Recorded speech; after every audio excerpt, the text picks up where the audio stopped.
नमस्कार दोस्तों, एक बार फिर मैं धीरेन्द्र पुंडीर आप सभी के साथ बंगाल की राजनीति पर बातचीत करने के लिए उपस्थित हूँ। आज का दिन बंगाल की राजनीति में और मौजूदा चुनाव में काफ़ी गर्मा गर्मी का दिन रहा, गहमा गहमी रही। शुरुआत करते हैं राज्य की मुख्यमंत्री ममता बनर्जी से, क्योंकि चुनाव आयोग ने उन पर एक दिन का बैन लगाया था प्रचार के लिए कल शाम से आज शाम 8 बजे तक। इसके विरोध में वो सुबह गांधी मूर्ति पर पहुंची। कोलकाता की गांधी मूर्ति के सामने बैठकर उन्होंने अपना धरना शुरू किया। 3 घंटे तक वो अकेली बैठी रहीं। अपने साथ वो पेंटिंग का सामान लाई थी, कुछ स्केच और कुछ कैनवस, और उन सब पर उन्होंने पेंटिंग्स बनाई। उन पेंटिंग्स के सहारे उन्होंने अपने संवाद को अपने राज्य की जनता और अपने समर्थकों के साथ करने की कोशिश की। ये एक अलग बात है जो मुझे कई बार मैं सोचता हूँ इस बात को कि क्या नए संचार माध्यमों के साथ या जो कम्युनिकेशंस का नए रिवोल्यूशन है उसके साथ क्या देश की संस्थाएं जो कि इस समय इसमें चुनाव आयोग की भूमिका है, तो इसलिए चुनाव आयोग की बात करते हैं कि क्या वो देश के संचार माध्यमों की भूमिका को समझ नई टेक्नोलॉजी को समझता है या नहीं, या अभी भी वो पुराने ज़माने की चीज़ों में रखा हुआ है। जैसे चुनाव प्रचार पर बैन होने का मतलब है कि आप अपने समर्थकों से एक दिन दूर रहेंगी, चुनाव प्रचार से दूर रहेंगी। लेकिन अगर आपके लाइव फुटेज जाते हैं, आप लगातार बात करते दिखती हैं या उससे मैसेज से आप दे रहे हैं, तो मुझे लगता है कि इस तरह के चुनाव आयोग की कवायदों का कोई असर नहीं होता। ये प्रतीकात्मक होती है, किसी भी पार्टी के नेता पर हो, लेकिन ये प्रतीकात्मक होती है, इसका कोई अर्थ नहीं होता। वो जिस तरह से उनको प्रचार करना था, जिस तरह अपने समर्थकों को तक अपना मैसेज पहुंचाना था, वो उन्होंने पहुंचाया होगा, क्योंकि उनके समर्थक उनको देख रहे होंगे और उनको देखने के बाद जिस तरह की प्रतिक्रिया उनको देनी चाहिए उस तरह की दे रहे होंगे। ये बात अलग है कि जिस तरह का ममता बनर्जी को लग रहा होगा कि वो अपने लिए एक सहानुभूति की लहर चला सकती हैं, अकेली बैठी महिला पूरे धरने पर, उधर से केंद्र के तमाम नेताओं की कॉरपोरेट कैंपेनिंग यहाँ चल रही है। एक तरफ जेपी नड्डा हैं, दूसरी तरफ राजनाथ सिंह हैं, तीसरी तरफ गृहमंत्री अमित शाह हैं, और सबका निशाना राज्य की मुख्यमंत्री ममता बनर्जी, उनके करप्शन पर, उनके तमाम जो उनके नीतियां हैं तुष्टिकरण की, उन सबको मिला जुला कर ये तीनों नेताओं के आरोप उन्हीं के इर्द गिर्द घूम रहे थे। इसके अलावा पार्टी के स्थानीय नेताओं की तो एक लाइन थी। ये जो बड़े नेता थे ये लोग भी यहाँ मौजूद थे और ममता बनर्जी के साथ टक्कर पर थे। ममता बनर्जी ने अपनी रैली ख़त्म की और धरना ख़त्म किया, और धरना ख़त्म करने के बाद वो अपनी रैली में पहुंची बारासात में, और उन्होंने सबसे पहला हमला बोला गुजरात के मॉडल को लेकर, क्योंकि उन्होंने कहा कि बंगाल को वो गुजरात नहीं बनने देंगी, क्योंकि गुजरात वो स्टेट तो बन नहीं जाएगा। इसीलिए बात यह है कि उस मॉडल पर उन्होंने बात की है। वो मॉडल उसको वो क्या समझती हैं उसको वो धीरे धीरे अपनी रैलियों में कवर करेंगी। इन 4 रैलियों में 4 जो पहले चरण हुए बड़े मंद गति से चलते हुए चरण थे। अब मध्यम गति की तरफ बढ़ता हुआ ये चुनाव है, और मुझे लगता है कि लास्ट में द्रुत गति पर जब जाएगा तब हम लोग इस चुनाव में बहुत सारी नई चीज़ें देखेंगे, क्योंकि अभी तक हम कई चीज़ें नहीं देख चुके हैं। ममता बनर्जी साफ तौर पर हमला बोल रही हैं। उनका कहना यही है कि गुजरात मॉडल से वो इत्तेफाक नहीं रखती और उसको यहाँ राज्य में लागू नहीं होने देंगी। अब इसका फिर वापस क्या अगले फेज़ में जिस तरह से मुस्लिम वोटर की तादाद बढ़ रही है, क्या वो उनकी तरफ इशारा कर रही थी, ये अभी समझना होगा। हालांकि उनके साथ साथ आज उनके भतीजे को भी अपनी सभाओं में वो हमला बोलते हुए दिखाई दिए। हालांकि अभिषेक बनर्जी बहुत ज़्यादा दिख नहीं रहे हैं, हालांकि सभाएं वो बहुत ज़्यादा कर रहे हैं, रैलियां भी बहुत ज़्यादा कर रहे हैं, लेकिन वो दिख नहीं रहे हैं। अब इसके पीछे क्या कोई स्ट्रेटजी है, इस पर हम लोग बात कर सकते हैं, लेकिन मुझे लगता है कि बहुत ज़्यादा संचार उनको भी माध्यमों को उनमें बहुत ज़्यादा दिलचस्पी दिखती नहीं है, क्योंकि जो पूरी लड़ाई है ममता बनर्जी जिस तरह लड़ने की कोशिश कर रही हैं और जिस तरह उन्होंने इस पूरी लड़ाई को अपने चारों तरफ जो अपना एक डिफेंस तैयार किया है, जिस तरह से आक्रमण करते हुए अपने डिफेंस को तैयार किया है, उसमें अभिषेक बनर्जी की कोई गुंजाइश भी दिख नहीं रही है। इस वक्त पूरी लड़ाई अपने कंधों पर लेकर जाते हुए ममता बनर्जी एक खास रणनीति के साथ हैं। वो अब बहुत ज़्यादा नेताओं को दिखाना भी नहीं चाहती। अगर मैं ये बात करूं कि उनके साथ के जो बहुत सारे लीडर्स थे, जो ये धीरे धीरे ये समझ में आ रहा है कि राजीव बनर्जी, शुभेंदु के जाने के बावजूद भी उनकी पार्टी में कई कद्दावर नेता हैं जिन लोगों को वो घुमा सकती हैं, जो इधर से उधर जा सकते हैं, लेकिन ममता बनर्जी इस पूरी लड़ाई को एक रणनीतिक तौर पर अकेले लड़ते हुए दिखना चाहती हैं। वो देश के प्रधानमंत्री प्रधानमंत्री नरेंद्र मोदी, देश के गृह मंत्री अमित शाह, देश के रक्षा मंत्री राजनाथ सिंह और इन तमाम मंत्रियों की एक लिस्ट फहरिस्त आप लोग सुन सकते हैं, जिसके सामने वो अकेली लड़ रही हैं और इस बात को वो दिखाना चाहती हैं। यानी बंगाल की जनता को वो ये दिखाना चाहती हैं कि किस तरह से वो देश के सबसे ताकतवर राजनेताओं के सामने अकेली महिला व्हील चेयर पर बैठकर युद्ध कर रही है। इसके बीच में आपने देखा उन्होंने जब चिट्ठी लिखी थी तो उसका भी एक मैसेज ही था। किसी भी नेता को आपने यहाँ देखा नहीं, किसी भी राज्य के मुख्यमंत्री को देखा नहीं। जया बच्चन आई थी, जिनको मुझे लगता है कि मुंबई में भी कोई एक वोट नहीं देगा और यहाँ तक कि उनको यूपी में भी कोई वोट मिलेगा मुझे शक है। जिस तरह से वो सिर्फ एक अमिताभ बच्चन के प्रति अमर सिंह के सहारे बनी, मुलायम सिंह की दोस्ती का एक जिस तरह कहीं उसका प्रतिफल है जो उनको मिल रहा है, इसीलिए वो राज्यसभा की सांसद हैं। क्योंकि उनका व्यक्तिगत तौर पर बहुत ज़्यादा संवाद उनका नहीं है, वो कभी किसी तरह के बहुत ज़्यादा खुले हुए हैं भी नहीं। बहुत सारे पत्रकारों को इसका अनुभव है, जो भी पार्लियामेंट कवर करते हैं वो उनको जानते भी हैं। इसी तरह से उनका कोई जनता के साथ बहुत राब्ता रखने की कोई कोशिश भी हमने कभी देखी नहीं है। लिहाजा वो यहाँ आकर अपने जो उन्होंने 2-3 दिन यहाँ चुनाव प्रचार किया, उससे वो कितना फ़ायदा ममता बनर्जी को पहुँचाएंगी ये तो ममता बनर्जी ही बता सकती हैं। क्योंकि बाकी सब तमाम लोगों को, हम लोगों का मत तो यही है कि वो किसी भी वोट को इस तरफ से उस तरफ नहीं कर सकती। ममता बनर्जी ने जिस तरह से आज 3 घंटे धरना दिया, उससे भी मुझे संदेह है कि वो कोई भी वोट इससे उधर कर पाई होंगी। अब कल का प्लान क्या है ममता बनर्जी का, फिर वापस उसी तरफ चलते हैं। यानी ममता बनर्जी पहुंचेंगी माता भांगा, वहाँ उन परिवार वालों से मिलेंगी जिनके 4 लोग, माता भांगा के पास वो जो गांव है अंतौली, उसमें जो शीतलकुची विधानसभा का, जहां चौथे दौर के वोटिंग वाले दिन 4 लोग की केंद्रीय सुरक्षा बलों के साथ झड़प में मारे गए थे, उसकी पूरी बातचीत हम लोग कर चुके हैं। तो लिहाजा इस बात का ये वापस यही है कि ममता बनर्जी वहाँ जाकर उस पूरे अपने जो उस वोटर को है उनको ये मैसेज देना चाहती हैं कि वो उनके साथ खड़ी हैं और उनको डरने की ज़रूरत नहीं है। और वो जो कि डरे भी नहीं थे, अगर हम लोग रिपोर्ट को देखें तो उन्होंने हमला किया था जिन लोगों के। कल सबसे बड़ा सवाल यही है जो मुझे भी लगता है कि मैं भी वहाँ मौजूद रहूँगा तो देखूँगा कि क्या राज्य की मुख्यमंत्री उस घर भी जाती हैं जहाँ की एक बीजेपी का कार्यकर्ता, युवा कार्यकर्ता, जो पहली बार वोट देने की कोशिश में अपनी जान से हाथ धो बैठा, क्या उसके घर भी वो सरकारी सुविधाओं की बात होती है, जो क्या वो उस तरह का, जिस तरह का मुआवजा देने की बात है, जिस तरह की मदद इन 4 मुस्लिम परिवार के लोगों को दी गई है। तो ये कल सबसे बड़ा सवाल रहेगा। सब पहली बार वो वहाँ पहुँचेंगी, लगभग 10 बजे का समय उनका अभी तक का जो प्रोग्राम है उसके मुताबिक, और फिर वापस जलपाईगुड़ी के इलाकों में वो सभाएं करेंगी। यानी कल पूरा दिन ममता बनर्जी का पूरी, अभी क्योंकि जिस तरह से वो चुनाव बढ़ेगा वो जानती हैं कि उनको अकेले इस पूरे चुनाव को संभालना है और संभालते हुए अपने समर्थकों को दिखना भी है, जिससे वो ये उम्मीद कर रही हैं कि वापस सत्ता में आएंगी। उस तरफ दूसरी ओर अब हम देखते हैं तो एक चीज़ अलग से दिखती आ रही है। अभी तक हम लोग प्रधानमंत्री को, नरेंद्र मोदी को ही आत्मविश्वास से भरा हुआ देख रहे थे। उनकी रैलियों में हमने देखा कि जो पहले फेज़, दूसरे फेज़, तीसरे फेज़ और चौथे फेज़ की रैलियों में तो उन्होंने एक तरह से ये बताना शुरू कर दिया था कि राज्य की में सत्ता में आ रही है बीजेपी। इसीलिए वो इस तरह से आप देखेंगे आत्मविश्वास से भरे हुए। हालांकि प्रधानमंत्री नरेंद्र मोदी की जो वक्तव्य कला है उसको मानना होगा, वो हमेशा अपने मैसेज को क्लियर कर कर देते हैं और उनके लोगों को ये बात समझ में आती भी है। लेकिन यहाँ बंगाल में जिस तरह से वो आत्मविश्वास से भरे हुए दिख रहे हैं, उसके लिए मुझे लगता है कि कुछ बहुत सारी चीज़ों को एनालाइज करना चाहिए हम लोगों को, ताकि वो ये पता चले कि आखिर प्रधानमंत्री नरेंद्र मोदी का ये आत्मविश्वास आ कहाँ से रहा। सभा में बढ़ती हुई महिलाओं की भीड़, युवा वर्ग की बहुत बड़ी भागीदारी और तुष्टीकरण के आरोपों से न निकल पाने की ममता बनर्जी की व्यवस्था, या फिर केंद्र के किसी भी एक कदम को इस तरह दिखाना कि वो राज्य के खिलाफ है या बांग्ला अस्मिता के खिलाफ है, बांग्ला संस्कृति के खिलाफ है, या वो बांग्ला के अंदर पार्टी की सरकार बनाने के लायक नहीं है। वो इस बात की कोशिश लगातार करती रही हैं। ऐसे में अब ये लगता है कि बीजेपी के नेताओं को भी, चूँकि प्रधानमंत्री मोदी का विश्वास उनको दिखता है और उसी विश्वास के सहारे फिर वो आगे चलते हैं। अब पिछले 2-3 दिन का जिस तरह से मैंने राज्य के गृह मंत्री अमित शाह को देश के गृह मंत्री अमित शाह को कवर किया है, उसमें मुझे कई चीज़ें दिखी। एक तो जिस तरह से वो भीड़ के साथ संवाद कर रहे हैं, बाकायदा जिस तरह से कुछ लोगों को बात करते हैं तो उसको अधिकारपूर्ण तरीके से वो बोलते हैं।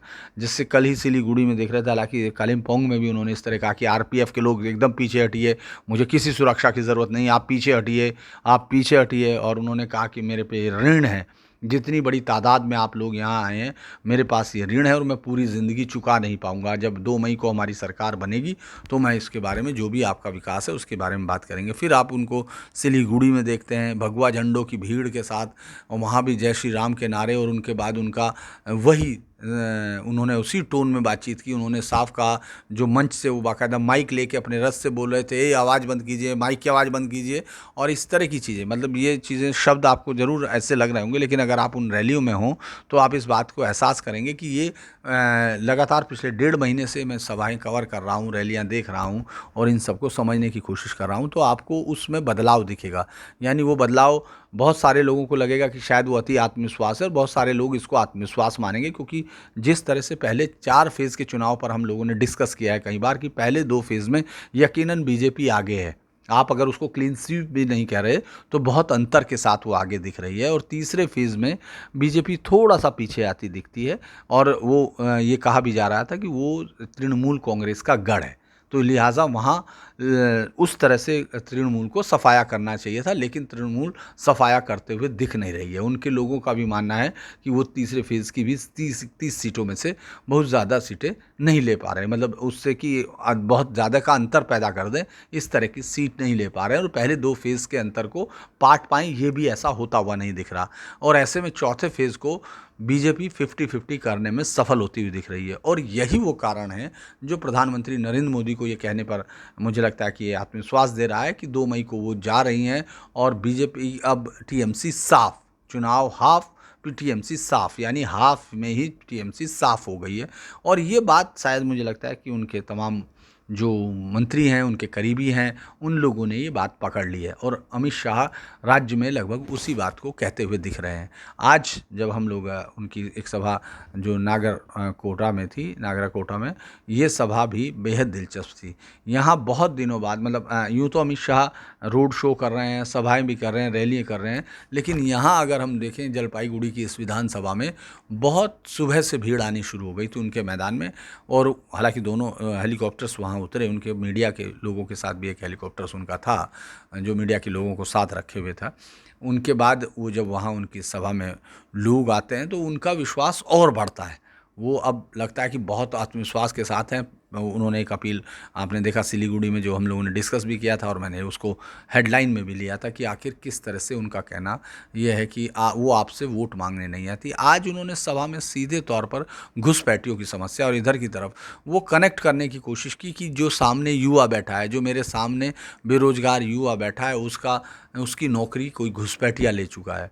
जो मेरे सामने गरीब लोग हैं, ये अलग उन्होंने बोला कि जो गरीब लोग हैं उनका राशन घुसपैठिए ले रहे हैं, यानी पूरी उन्होंने घुसपैठियों पर काफ़ी असर जोड़ दिया, और कहा कि ममता दीदी उनको नहीं भगाने वाली, हम लोग भगाने वाले हैं, और अपनी तमाम योजनाओं को गिनवाया। लेकिन उनका जो आत्मविश्वास बढ़ता हुआ दिख रहा है, वो लोग अब अपनी सभाओं में ये मान भी रहे हैं, अपनी मीटिंग्स में भी ये कह रहे हैं कि उन लोगों की तरफ से उनकी सरकार बनने जा रही है। ये एक बड़ा चेंज है जो मुझे लगता है कि उनके नेताओं में आज, जब राजनाथ सिंह भी 2 मई को जाने की बात करते हुए दिखे, और जेपी नड्डा जिस तरह से आक्रामक अंदाज में थे, उससे लगा कि ये अब बीजेपी के नेता कम से कम यकीन करने की स्थिति में आने लगे। इस यकीन की शुरुआत सबसे पहले प्रधानमंत्री मोदी ने की, उसके बाद गृह मंत्री अमित शाह आए, और उसके बाद फिर उनके लोग, अब उनको यकीन होने लगा। उससे पहले अभी तक वो जब बातचीत करते थे हम लोगों से भी या तमाम लोगों से, वो इनपुट्स लेते थे तो उनको लगता था कि थोड़ा कुछ पीछे रह गया। इसमें मुझे लगता है कि वो गणित भी बहुत काम कर रहा है कि अगर 36 सीटों में, जिनमें 10,000 से भी कम अंतर से ममता बनर्जी की पार्टी जीती हुई दिखी, उनमें मतलब लीड ली 2019 के लोकसभा चुनाव में, उनमें से अगर वो हाफ भी करने में कामयाब हो जाते हैं, जैसे कि वो बीजेपी टीएमसी के गढ़ में अब करती हुई दिख रही है, यहाँ तक कि प्रेसिडेंसी इलाके में और तमाम इलाकों में भी ये स्थिति बनती दिख रही है, तब इसको आप जोड़ सकते हैं 121 और 18 सीटें, और 163 से आप 18 घटा दीजिए, तो यह लगभग दोनों पार्टियां एक लेवल पर खड़ी होती दिख रही हैं। और इसके अलावा जिस तरह से कूच बिहार, यानी हम लोग 4th फेज़ की बात करते हुए शायद रह गए, 4th फेज़ में लगभग सफाया करती हुई बीजेपी इस तरफ दिख रही है, जो नॉर्थ बंगाल का हिस्सा है। नॉर्थ बंगाल में वो बहुत ताकतवर भी है, जिस तरह से नॉर्थ बंगाल अपने साथ हुए भेदभाव की शिकायत करता है, जिस तरह से उसको लगता है कि उसके यहाँ सड़कें, और वहाँ पर अगर आप आते हैं तो आपको दिखता भी है कि किस तरह से उनकी सड़कें हैं, उनके यहाँ सड़कें बहुत ज़्यादा बेहतर नहीं है बाकी बंगाल के मुकाबले भी। और यहाँ उनकी बहुत सारी शिकायतें लगातार रही कि नॉर्थ बंगाल से सिर्फ लिया गया, नॉर्थ बंगाल को दिया नहीं गया। और उसमें ख़ास तौर से दार्जिलिंग, जलपाईगुड़ी, इस तरह के ज़िलों में तो और ज़्यादा, इस तरह की सिलीगुड़ी, इन तमाम जगह में तो और ज़्यादा यहाँ के लोगों को शिकायतें हैं। गोरखा मुक्ति मोर्चा, गोरखा जो समस्याएं थी जिस तरह से हुई, उनको ममता बनर्जी ने हल नहीं किया, बल्कि एक लंबा विरोध का रिश्ता उनका विमल गुरुंग के साथ बना रहा, जो आज उनके साथ हैं। तो ऐसे में इस पूरे क्षेत्र के लोगों का लगातार मानना रहा कि उनको उनका वाजिब हक नहीं मिला। बीच में अगर आपको याद होगा 70 से 80 के दशक में एक उत्तर वाहिनी कुछ इस तरह करके एक संगठन भी बना था, जिसमें कि जिसका राजवीर या इस तरह करके जो यहीं दिनाजपुर के रहने वाले एक लीडर्स ने नॉर्थ बंगाल को एक अलग राज्य की तरह से पेश करने के लिए मांग भी उठाई थी। हालांकि ये अलग बात है, उस पर बहुत ज़्यादा उनको बहुत समर्थन नहीं मिला कभी, और वो इस आवाज़ को उठा नहीं पाए। लेकिन एक बात यहाँ से साफ हुई कि यहाँ के साथ काफ़ी भेदभाव होता है। अगर टूरिस्ट डेस्टिनेशन बनने की क्षमता उन शहरों में थी तो उसकी तरफ कोई ध्यान नहीं दिया गया। यहाँ मेडिकल कॉलेज भी नहीं, इस तरह का एम्स की तरह जो खुलने की बात अब गृह मंत्री अपनी सभाओं में कह रहे हैं, या बीजेपी के नेता बार बार जिसकी बात कर रहे हैं। इस पूरी लड़ाई में जो आरक्षण है वो भी एक बड़ा हथियार साबित होता है नॉर्थ बंगाल में। और एक नॉर्थ बंगाल की सबसे बड़ी समस्या खासतौर से इसमें डुअर्स के इलाके में, जिसको कहा जाता है फुटिलो भूटान के तौर पर भी जिनको जाना जाता था, ये सब चीज़ें वहाँ हैं जहाँ चाय के बागान होते हैं। दार्जिलिंग है, जलपाईगुड़ी है, इन सब जगह में अगर आप देखेंगे, अगर आप वहाँ गुजरते हैं, और आज मैंने उसका एक छोटा सा एक वीडियो आप लोगों को दिन में शेयर भी किया था, जब मुझे समय मिला तो मैंने ये कोशिश की कि चाय पर आपके साथ बातचीत करूँ। चाय के बागानों में हर आप राजनीतिक पार्टी के घोषणा पत्र में देखते हैं, जो इधर की तरफ जब उसका मेंशनिंग होता है तो वो मज़दूरों की हालात सुधारने की बात करता है। बल्कि ममता बनर्जी ने उससे पहले जो लास्ट एक अपना फैसला भी लिया था, उस कैबिनेट में चुनाव के वक्त की बात है, तो उन्होंने उनकी वो भी बढ़ा दी थी, उनकी मजदूरी बढ़ाने की बात की थी। और अब बीजेपी उस मजदूरी को 350 रुपये तक ले जा रही है। लेकिन क्या आपको लगता है कि कभी इस तरह की चीज़ों को सिंसियरली देखा गया? क्योंकि मैं आज एक ऐसे रेड इंक करके एक बड़ी चाय बागान, जो 3 चाय बागान, बड़े चाय बागान थे, उनमें गया। तो वहाँ जाने के बाद देखा कि जो कॉन्टेसिया कार खड़ी थी, एम्बेसडर्स खड़ी थी, और जो डायरेक्टर्स का बंगला था, वो सब जंग में बदल चुका है। उस सब के ऊपर पड़ी हुई टीन्स गल चुकी है, और तमाम वो ऐसा जैसे उजड़ा हुआ है। जब वहाँ के मैंने उनसे बात की, मज़दूरों से लगातार बातचीत की, आखिर आपको क्या चीज़ चाहिए किस सरकार पर, तो उन्होंने कहा कि हमको इन सरकारों पर यकीन नहीं है। लगातार इसको 2000 से बंद है, वो 2003 से वो चाय बागान बंद हो गए थे। उनके मालिक जो कोलकाता में रहते हैं वो उससे अलग हुए, और ये मामला मुकदमे में चला गया। लेकिन तीनों जो चाय बागान है उनको कमेटी चला रही हैं।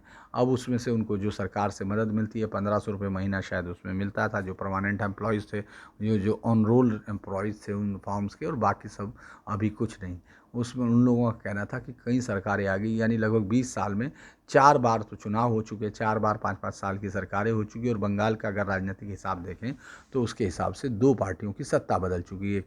जो कम्युनिस्ट पार्टी का ब्लॉक है, यानी वाम मोर्चे की सत्ता रह चुकी 10 साल, और 10 साल ममता दीदी भी राज कर चुकी हैं। लेकिन उस दौरान उस पूरे फार्म हाउस में कुछ भी नहीं बदला।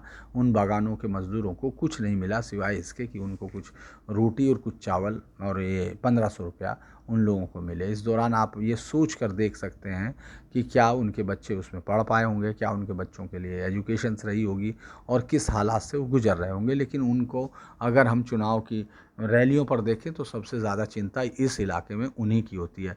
परमिट को लेकर है, उनका जो चाय बागानों का जो रिश्ता है उसके साथ है।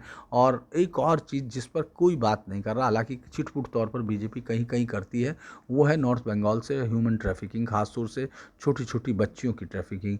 इसके लिए बाहर से नहीं देखते, अगर आप इसके कारण पर गौर करने की कोशिश करते हैं तो आप ये देखेंगे कि जब यहाँ प्लांटर्स के तौर पर अंग्रेज़ आए, वो अपने साथ शुरुआत में ज़रूर चाइना से मज़दूर और चाइना से वो जो टेक्नीशियंस लाए, लेकिन मज़दूरों की बड़ी भारी संख्या वो झारखंड से संथाल है, मुंडा है, इस तरह से आदिवासियों को लाए, और उनके साथ उनको एक छाता, एक पैसा, छाता और एक और चीज़ के साथ उनको यहाँ रखा गया। यानी उनको 3 चीज़ें दी गई और उनको यहाँ रख लिया गया, इस आश्वासन के साथ कि उनके परिवार के एक आदमी को रोज़गार ज़रूर मिलता रहेगा उनकी हर पीढ़ी के। और इसके बाद वो लोग यहाँ रहने लगे। रहने के बाद जब इस तरह से अब हुआ कि चाय का व्यवसाय बहुत ज़्यादा कम्पिटिटिव मार्केट हुआ। इंडिया पहले बहुत बड़ा एक्सपोर्ट कर रहा था, लेकिन क्वालिटी वाइज और क्वांटिटी वाइज अपनी स्थिति न बढ़ाने की वजह से वो स्थिति अब वो उसकी जगह श्रीलंका और चाइना ने ले ली बहुत तेज़ी से। उसका असर यहाँ पड़ने लगा। और हालांकि सिर्फ यही एक वजह नहीं थी, बाकी बीच में वाम मोर्चा की सरकार की जो लापरवाही थी और उसके बाद सत्ता में आई टीएमसी की भी उदासीनता ने इस पूरे इलाके के इन मज़दूरों की हालत ख़राब करने में कोई कम भूमिका नहीं निभाई। तो धीरे धीरे ये लोग मार्केट से बाहर हुए। अब वो लोग जहाँ फॉर्म बंद है या परिवार में काफ़ी लोग हुए, अब उनके लिए समस्या ये थी कि उनके पास कोई अल्टरनेटिव नहीं था, उनके एजुकेशन का स्तर इस तरह नहीं रहा। तो वहाँ से सबसे ज़्यादा लड़कियों को, जो माइनर बच्चीज़ आपको दिखेंगी, उनको यहाँ से ले जाया जाना शुरू हुआ। दिल्ली या बड़े बड़े महानगरों में काम के नाम पर उनको सबसे ज़्यादा यहाँ से एक्सप्लॉइट करके ले जाया गया और फिर वहाँ उनको फ्लैश ट्रेड में शामिल करा दिया गया। बहुत सारे आपको दिल्ली में इस तरह के लोग मिलेंगे जिनको मेड के तौर पर ले गए। और उसके बाद ये सबसे ज़्यादा ह्यूमन ट्रैफिकिंग का इलाका है जो नॉर्थ बंगाल के हैं। और ख़ास तौर से वो लोग बेचारे जिन लोगों के मज़दूरों के तौर पर अपना करियर शुरू किया और उसके बाद वो यहाँ उनकी पीढ़ियाँ लग गई। जैसे मैं एक बुजुर्ग से बात कर रहा था जिसने यहाँ कभी 74 में ज्वाइन किया था, वो रिटायर है और अपने परिवार की उसके पास कोई उम्मीद नहीं सिवाय इसके कि जो उसको खाना जो मिलता है राशन और 1500 रुपया महीना का जो उसको मिलता है। हालांकि उसका कहना है कि उसकी पेंशन, और बहुत बड़ी समस्या यहाँ ये है कि पीएफ नहीं दिया गया, सरकारों की तरफ से दिया गया पीएफ वो उनका जमा नहीं हुआ इन मज़दूरों का, साथ ही साथ और मालिकों ने तो जमा कराया ही नहीं। यानी ये ऐसी समस्याएं हैं जो नॉर्थ बंगाल की आपको अमूमन इसमें बहस होती हुई इन राजनीतिक उसमें नहीं दिखेगी। आज मैं बातचीत कर रहा हूँ इसलिए क्योंकि मैं जब वहाँ पहुँचा तो मुझे पता चला कि सिर्फ 3 ही टी से यहाँ की नॉर्थ बंगाल की राजनीति चलती रही, टी, टिम्बर और टूरिस्ट। और अब तीनों में स्थिति बहुत ख़राब है, तीनों चीज़ें बदली। यानी जिस तरह से इस इलाके की राजनीति को विकास के साथ इसको जोड़ना था, ये आपको नॉर्थ ईस्ट से जोड़ने वाला कॉरिडोर है और यहीं से जो भविष्य की बात करती है बीजेपी या तमाम, उनका भी रास्ता यहीं से गुजरता है। लेकिन 2019 में इस क्षेत्र ने बीजेपी को बहुत बड़ी ताकत दी और 8 में से 7 सीटें जीत लोकसभा की उनको दी। 8वीं सीट भी वो बहुत कम अंतर से हारे। अभी अगर आप रैलियों की भीड़ देखते हैं, आप लोगों का उत्साह देखते हैं, लोगों के साथ कनेक्ट देखते हैं, तो लगता है कि जैसे बीजेपी इस इलाके में काफ़ी हद तक बड़ी सफलता हासिल करने जा रही है। सीट बाई सीट हम लोग नहीं अभी बात करेंगे, लेकिन बीजेपी जो 54 यहाँ सीटें नॉर्थ बंगाल की, उनमें से ज़्यादातर सीटें अपनी झोली में डाल रही है। वो आपको साफ दिखता है, सड़कों पर आप जाते हैं तो आपको साफ दिखता है। और अब बीजेपी के नेताओं का आत्मविश्वास भी आपको इस तरफ इशारा करते हुए दिखता है। इसके अलावा अगर आप ह्यूमन ट्रैफिकिंग के अलावा भी देखते हैं तो इस क्षेत्र में काफ़ी जो सड़कों की समस्या है, पढ़ाई के जो एजुकेशंस के इंस्टीट्यूट हैं, उनको इस तरफ बहुत ज़्यादा न तवज्जो दी गई और ना ही कभी उन पर राज्य सरकार ने जोर दिया। तो वो सब का जो भाव है वो आपको यहाँ दिखाई देगा। अगर आप लोगों से पूछेंगे, उनको बीजेपी में एक यकीन दिखता है, तो उनको लगता है कि प्रधानमंत्री नरेंद्र मोदी ने जो वादा किया है वो पूरा होगा। आज जब मैंने गृह मंत्री अमित शाह की रैलियां देखी, कल भी जब उन्होंने रोड शोज़ में साफ कहा कि किस तरह से वो गोरखाओं की 11 उपजातियों को एक वो बना रहे हैं, उसमें अनुसूचित जाति मतलब जनजाति में यानी एसटी में उनको दर्जा देंगे। एनआरसी का बड़ा मुद्दा है, अगर आप इस इलाके में आते हैं तो एनआरसी एक बड़ा इशू होता है और उनको डराया गया। अगर टीएमसी की तरफ से पूरी ये कोशिश की गई कि उनको ये बताया जा सके कि अगर यहाँ बीजेपी सत्ता में आती है तो उन लोगों को निकाल बाहर किया जाएगा। आसाम के उदाहरण भी यहाँ दिए गए। ये अलग बात है कि अभी पब्लिक उनको बाई करती हुई नहीं दिख रही। आज भी जब अमित शाह की सभा में इतनी भीड़ मौजूद थी तो उसमें बहुत बड़ी तादाद महिलाओं की थी। और ये एक अलग मतलब पहली बार मुझे लगा कि इस तरह का मैं देख रहा हूँ अमित शाह जी के रोड शो भी लगातार देख रहा हूँ, तमाम जेपी नड्डा और उन सब के भी रोड शो मैंने कवर किए हैं। तो पहली बार मुझे उसमें इस तरह की भीड़ दिखाई दी जैसे यहाँ कालिम्पोंग में या फिर इस्लामपुर में देखा। बहुत बड़ी भीड़ के साथ, बहुत ही मतलब प्रधानमंत्री मोदी के अलावा अगर आपको कोई भीड़ खींचते हुए दिख रहे थे, हालांकि वो भी बहुत थिन मतलब प्रधानमंत्री मोदी के मुकाबले थी, तो वो यूपी के मुख्यमंत्री योगी आदित्यनाथ थे। अब पिछले कुछ दिन से जैसे ही वो नॉर्थ बंगाल में घुसते हैं अमित शाह और बीजेपी के नेता, तो ये भीड़ उनके साथ दिखने लगती है। तो जो मेरा ये आकलन है, चूँकि बहुत सारे लोग ये पूछते हैं यहाँ जब मैं लिखता हूँ और मैसेज में वो लोग लिखते हैं कि मेरा आकलन क्या है, तो मैं यहाँ की 54 सीटों में से ज़्यादातर सीटें बीजेपी को देते हुए दिख रहा हूँ। मुझे लगता है कि बीजेपी यहाँ काफ़ी बहुमत के साथ इस हिस्से से जीत के निकलेगी। अब आप इसको बीजेपी के नेताओं के आत्मविश्वास से जोड़ते हैं, जिस पर हम बात कर रहे थे, क्योंकि आप पहले दूसरे फेज़ में बहुत आगे हैं, तीसरे फेज़ में आप पीछे हुए, चौथे फेज़ में आपने 50-50 कर लिया और पाँचवें फेज़ में आप ये मान के चल रहे हैं कि आपको पूरा जो नॉर्थ बंगाल का ज़्यादातर हिस्सा, जो इसमें से खैर जो 13 सीटें यहाँ हैं और 14 1-2 सीटें और अगर होंगी शामिल करने के बाद, आपको लगता है कि आप यहाँ बहुत बड़ी सफलता हासिल कर रहे हैं। तो ये सारी चीज़ें बीजेपी के नेताओं को ये विश्वास दिला रही कि वो बहुत बड़ा यहाँ सरकार बनाने जा रहे हैं। लेकिन इसी बीच में दो खबर पर हम लोग बात करना अभी हमारे बाकी है। जैसे राहुल बोस, उन पर 48 घंटे का बैन लगाया जो, और दिलीप घोष को इस नोटिस पर जवाब देना है, जिसमें उनका वो बयान था आपत्तिजनक, सुरक्षा बलों वालों पर था, उसको एक थ्रेट के तौर पर लिया गया, क्यों ना उससे धमकी के तौर पर लिया गया, उसको देखा जाए। इस सब को एक और अच्छी बात ये दिखी कि डेरेक ओब्रायन हिंदी में बोलते दिखे। उन्होंने कल जिस तरह से सभा की में बातचीत की, वो हिंदी में बोलते दिखे। हालांकि संसद में अक्सर डेरेक ओब्रायन से भी सामना होता है, वो इस बात की कोशिश करते रहे कि वो इंग्लिश में बोलें या बांग्ला में, चूँकि वहाँ कोई उस तरह से बांग्ला भाषी जो चैनल थे, उनके अलावा वहाँ हिंदी में बहुत ज़्यादा लोग इस तरह के नहीं थे जो बांग्ला भाषा समझे।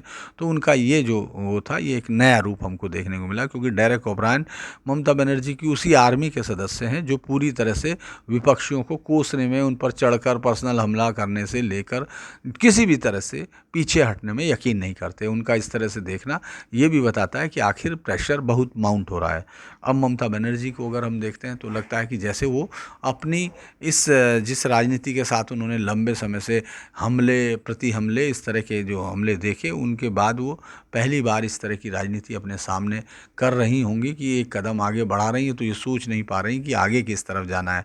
हालांकि तमाम लोग जो भी राजनीतिक विश्लेषक हैं वो जानते हैं कि उनका जो लड़ाई का एटीट्यूड है वो इसी तरह से लड़कर जीतने का रहा। लेकिन इस बार हमको लगता है कि वो थोड़ा सा कुछ लूज़ करती दिख रही हैं, यानी जिस तरफ उनको आगे बढ़ना चाहिए उस तरफ बढ़ती हुई नहीं दिख रही हैं। और यही वो कारण है कि जो बीजेपी के नेताओं को पूरी ताकत देता हुआ दिख रहा है।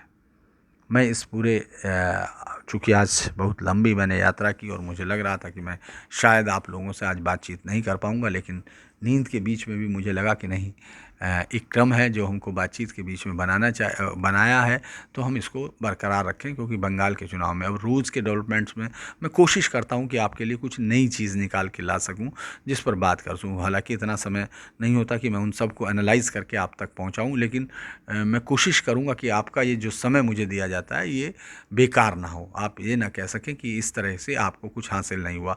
बंगाल के चुनाव की इस तरह की सतरंगी कहानियाँ मेरे पास बहुत होंगी, जिनको हम कोशिश करेंगे कि बाद में सुनाएं।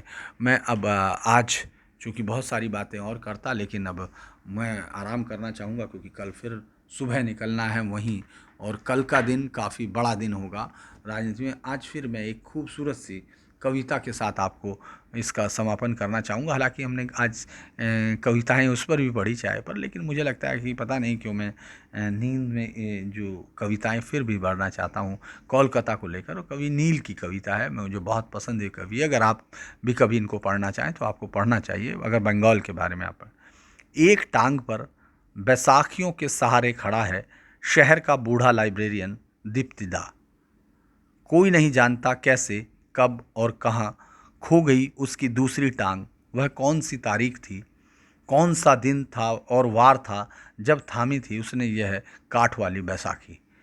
मोहल्ले के पुराने अड्डेबाज बताते हैं सन 77 तक देखा गया था दोनों टांगों पर साबुत चलते दीप्तिदा को। कविता का मैसेज भी आप सुन रहे होंगे कि किस तरह से आप उसके क्या मैं उसमें कहूँ कि 77 के दौर को इस तरह से उन्होंने किस तरह समझाया है। मैंने उससे पहले भी बताया था कि ये आप एक और किस तरह से कलकत्ता को एक और कविता, 13 पर्व 12 महीने में निपटाता, एक हाथ से सजाता नई रंगोली तो दूसरे से पोंछता सिंदूर के दाग। जिस धर्म को अफीम कह गए कार्ल मार्क्स उसे ही खाता पचाता, रोज ही विसर्जित करता स्वयं की इच्छाओं के जल में और जीवित हो जाता रोज ही तृप्त वासनाओं के साथ। उत्तम उत्सव धर्मी कोलकाता। मैंने सबसे ज़्यादा ह्यूमन ट्रैफिकिंग की बात की, जिसमें महिलाएं, युवा लड़कियां जिनको लेके जाया जाता है ताकि वो उनको फ्लैश ट्रेड में धकेल दिया जाए, उस पर यहाँ भी मुझे लगता है कि एक बहुत ही खूबसूरत उनकी कविता है जो आपको रुला भी सकती है, आपको बता भी सकती है, लेकिन मैं फिर उसको दोहरा उस कविता को सुनाने की कोशिश करूँगा, जो सोनागाछी के जिसको कभी भी चर्चा का विषय नहीं माना जाता, कभी भी राजनीति में उस पर बहस नहीं होती। एक महिला मुख्यमंत्री यहाँ होती है और सोनागाछी सबसे बड़ा जिस्म का बाज़ार पूरे देश में माना जाता है, वो निरंतर बना रहता है। बल्कि अगर आप वहाँ जाएंगे तो देखते हैं कि वो फलता फूलता है। वो बेसहारा मजलूम औरतें वहाँ बहुत ज़्यादा तादाद में होती हैं। उनको एक कविता के तौर पर उन्होंने लिखा है, नींद नहीं आती है कलकत्ता को, दिन ढले उगते हैं गाछ सोने के, शहर की बदनाम गलियों में अपनी यशोधराओं को उन्नीदा छोड़ निकल पड़ते हैं सिद्धार्थ, देर रात तक अंगड़ाइयाँ लेता शहर जब पा लेता है निर्वाण, अपनी देह से सुबह मुर्गे की बांग के साथ बरामद होते हैं गलियों से, अपनी खुशबू लुटा चुके मोंगरे के फूल, खाली शीशियाँ और लेटेक्स के बने रंगीन गुब्बारे। तो आज हमारी चर्चा यहीं तक। कल काफ़ी गहमा गहमी का दिन होगा और कल कुछ नई बातें यकीनन ज़रूर होंगी जो मैं आपके साथ शेयर करूंगा। तो तब तक के लिए मुझे दीजिए विदा, और एक बार फिर मेरा अनुरोध कि आप अगर आपको ये पसंद आया हो तो आप इसको लाइक कीजिए, सब्सक्राइब कीजिए और शेयर कीजिए ताकि मेरा हौसला बढ़ता रहे। नमस्कार।